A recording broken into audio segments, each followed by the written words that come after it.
जड़ों को काट कर पत्तों को दे गए पानी। जड़ों को काट कर पत्तों को दे गए पानी। कुछ ऐसे बाग बां गुलशन में तैनात हुए। मुहाफिजों का झमेला था फिर भी बस्ती पे, कदम कदम पे जिगर सोज हाथ साथ हुए। मैं अभी इलाका बदरवा में खड़ा हूँ और मेरे पीछे ये आप पेड़ देख सकते हैं।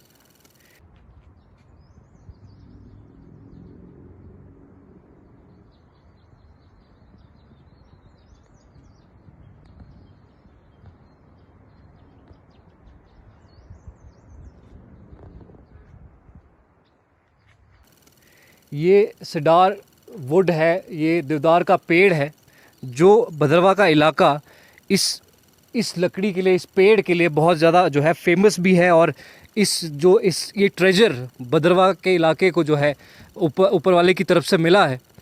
इस ट्रेजर के सामने मैं खड़ा हूँ और इस ट्रेजर की जड़ें जो आप देख सकते हैं, तो ये जड़ें कुछ बयान कर रही हैं। खैर, इनको बारीकी से समझने के लिए हमने सोचा कि एक एनवायरमेंटलिस्ट और एक एक्टिविस्ट जो फॉरेस्ट की बात हमेशा से करते आए हैं, जिन्होंने प्लांटेशंस की, जिन्होंने हज़ारों की तादाद में पेड़ लगाए, हमेशा जो है वोकल रहे, पेड़ों की बात करते रहे।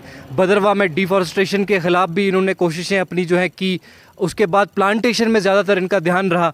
मेरे साथ वो मौजूद है और हमने सोचा कि इन जड़ों की कहानी जो है इनसे समझे। मेरे साथ मौजूद हैं इकबाल साहब मलिक, जो एक उस्ताद भी रहे हैं और बहुत खूबसूरत तौर पे जो है इन्होंने फॉरेस्ट के लिए जो है काम किया है, प्लांटेशन ड्राइव्स किए हैं। खैर मकदम आपका इकबाल साहब। Thank you very much. Iqbal साहब, आपका बहुत शुक्रिया हमें वक्त देने के लिए। तो मैं समझना चाहूँगा, मैं चाहूँगा कि आप हमारे साथ इसी तरफ आएँ और हम ऐसे तो हम पेड़ की जो है छाया में रहते हैं, आज पेड़ के जड़ों की छाया में जो है वो हम अपनी कोशिश करेंगे बात करने की कि क्या कुछ नज़र आता है आपको इस पेड़ का। मुझे सबसे पहले बताएं कि कितना पुराना पेड़ लगता है ये आपको। ये मेरे ख्याल में मोर देन 100 ईयर्स है, 150 तक इसकी एज होगी। करीब 150 साल। हाँ, 150 साल। तो इकबाल साहब, ये क्या मामला है? ये सड़क के पास जो है ये पेड़ जो है इस टाइम जो हमको नज़र आ रहा है, इसकी जड़ों के साथ क्या हुआ है?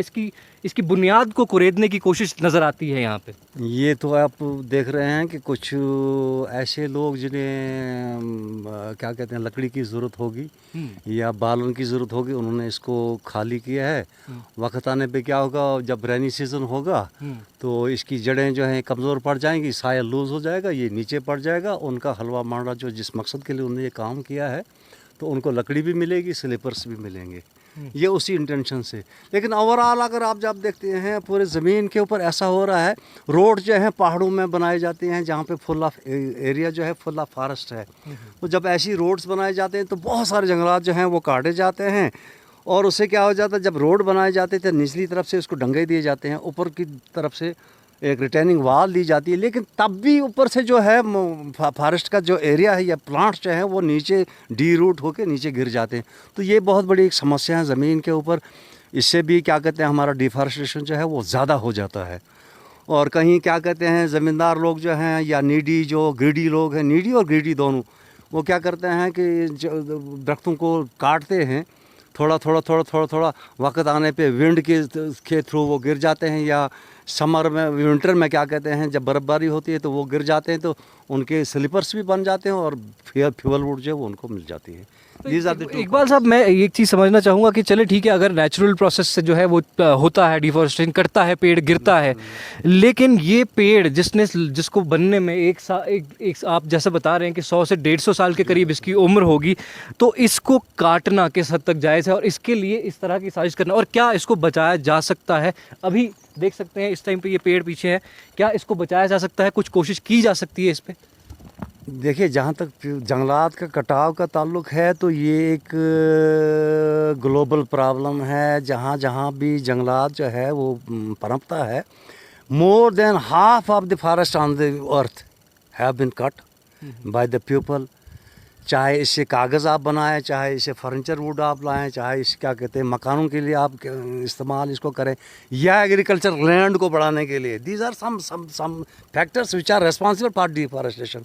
एग्रीकल्चर लैंड, पास्टोरल लैंड, या कल्टीवेटिव लैंड उसको बनाने के लिए कहीं बाग लगाएंगे उसका, तो इस तरह से फॉरेस्ट जो है ये कट रहा है, और यहाँ भी ही नहीं कट रहा है, थ्रू ग्लोब ये कर रहा है। तो ये डिफॉरेस्टेशन जो है, इसका कटना जो है, फॉरेस्ट का कटना जो है, इससे ग्लोबल प्रॉब्लम, और इसके इफ़ेक्ट्स भी ग्लोबल हैं, because the deforestation and its effects they recognise no border, ये बॉर्डरलेस हैं।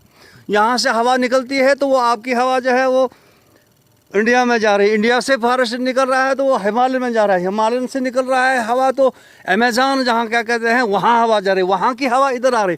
तो इन जनरल ये फॉरेस्ट जो है ये लंग्स ज़मीन के क्या कहते हैं कहे जा सकते हैं, जहाँ से लॉट ऑफ ऑक्सीजन मिलती है ह्यूमंस को, और secondly they absorb the waste gases, जैसे कार्बन डाइऑक्साइड है, इसको क्या कहते हैं वे इसको एब्जॉर्ब करते हैं, उससे इनकी अपनी खुराक बनती है, क्या कहते हैं, तो और इससे ये हमको फ़ायदा मिलता है ऑक्सीजन का।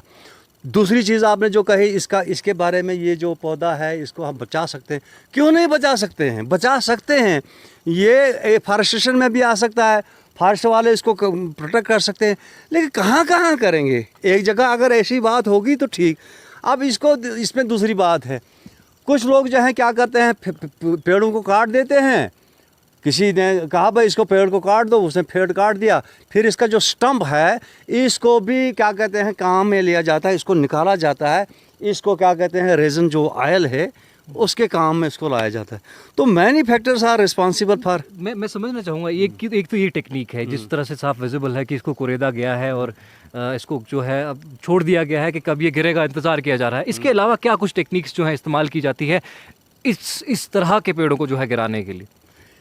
मैंने पहले कहा कि जो नीडी और ग्रीडी लोग हैं, टेक्निक्स में समझना टेक्निक्स में आज आप देखते हैं पहले आरे से या छोटी आरी से पेड़ काटा जाए, अब मशीन निकली है ऐसी, वो आरा मशीन, वो 5 मिनट में पूरे दरख्त को काट देती है। ये तो यहाँ पे मैंने देखा, यहाँ पे तो आरा लगाना पॉसिबल नहीं है, ये बिल्कुल रोड के साथ मैं पूरे रोड की बात करता हूँ।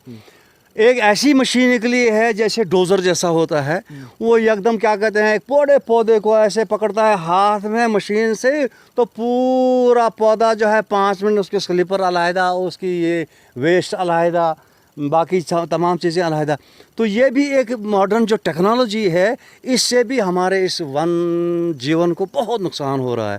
तो ये जो पर्टिकुलर जगह है यहाँ पे यही एक इंसान का मुद्दा रहा होगा कि आसे पास जो नज़दीक में लोग हैं, नियर बाय जो पीपल हैं, उनका ये इंटेंशन है कि हम इसको गिरा दें, मिट्टी इसको निकाल दें, वक्त आएगा ये खुद ही ज़्यादातर टारगेट जो है ये 100 साल 150 साल पुराने पेड़ हो रहे हैं। पतले पेड़ आपको फिर भी खड़े हुए दिखाई देते हैं, शायद ये ज़्यादा जो है फलदार हैं उनके लिए, जो ग्रीड या नीड के हिसाब से मुझे लगता है नेचुरल है ये। इसमें आप कम अज़ कम 100 नाग या 50 60 70 80 नाग, नियर अबाउट 50 to 100 नाग इसमें निकल जाएंगे। और मेरे ख्याल में 2 4 5 10 फैमिलीज़ को बालन भी पूरे क्या कहते हैं विंटर सीजन के लिए इसमें निकलेगा। तो एक टारगेट होता है कि हमने कौन सा पेड़ गिराना है और किस तरह से गिराना है।